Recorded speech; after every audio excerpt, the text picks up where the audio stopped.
और मैं यहाँ से जा रहा हूँ और अब मैं तभी वापस आऊंगा जब मुझे सीधे हाथ से पानी देने वाली मिल जाएगी, वरना अपनी शक्ल नहीं दिखाऊंगा। इतना कहकर वो तुरंत मुड़ा और चल पड़ा। ये देख उसके बड़े भाई महेंद्र ने उसे रोकने की बहुत कोशिश की, पर वो नहीं माना और बोला, नहीं भैया, अब तो तभी वापस आऊंगा जब मुझे मेरे योग्य पत्नी मिल जाएगी। इतना कहकर वो घर छोड़कर चल दिया। चलते चलते वह अपने नगर से दूर कांचीपुरम शहर में पहुंच गया। कांचीपुरम का राजा चंद्रसेन एक धार्मिक विचारों वाला व्यक्ति था। उसके राज्य में चारों ओर अमन शांति का माहौल था, परंतु फिर भी राजा चंद्रसेन हमेशा दुखी रहता था। राजा के दुख का कारण था उसकी जवान बेटी चंद्रकला का स्वास्थ्य। चंद्रकला दिखने में तो अत्यंत खूबसूरत थी, पर उसे एक असाध्य रोग ने घेर रखा था, जिस कारण राजकुमारी हमेशा अचेत अवस्था में रहती थी। राजा ने बहुत सारे हकीम और वैद्य राजकुमारी को ठीक करने के लिए लगा रखे थे, लेकिन उनमें से कोई भी राजकुमारी को ठीक नहीं कर पा रहा था। ठीक कर पाना तो दूर, वे राजकुमारी चंद्रा की बीमारी तक नहीं ढूंढ पा रहे थे।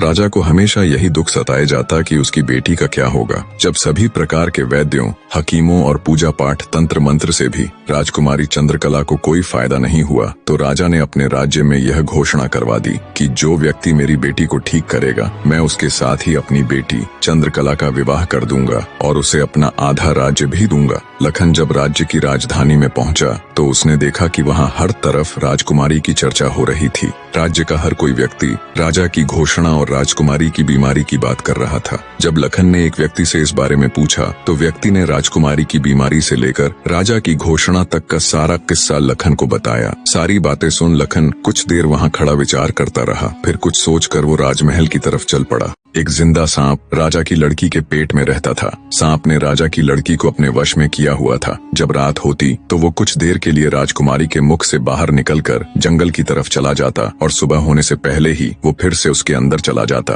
राजकुमारी इस बात से बिल्कुल अनजान थी कि उसके अंदर एक सांप ने डेरा डाला हुआ है। अनजाने में वो पूरी तरह से उस नाग के वश में थी। राजमहल में किसी को भी इस बात की भनक तक नहीं थी कि राजकुमारी के अंदर एक 7 फुट का सांप रहता है। सभी यही समझते कि पता नहीं राजकुमारी को क्या बीमारी लग गई, जिसके कारण वो हमेशा अचेत रहती है। बड़े से बड़े वैद्य और हकीम भी इस बात का पता नहीं लगा पाए। लखन जब राजमहल के अंदर गया तो उसने देखा कि वहां पर बहुत सारे वैद्य और हकीम राजकुमारी को ठीक करने के लिए लगे हुए हैं। एक कोने में खड़े होकर चुपचाप लखन ये सारा माजरा देखने लगा। जब शाम का समय हुआ तो सभी हकीम और वैद्य धीरे धीरे करके वहां से चले गए। तब लखन राजा के मंत्री के पास गया और बोला, मंत्री महोदय, सभी अपना प्रयास कर चुके हैं, अब एक मौका मुझे भी दिया जाए। लखन की बात सुन मंत्री उसे अपने साथ ले राजा के पास जाता है और लखन का प्रस्ताव राजा के सामने रखता है। बेचारा हर तरफ से निराश हो चुका राजा एक बार अनमने ढंग से लखन की तरफ देखता है, फिर दुखी मन से कहता है,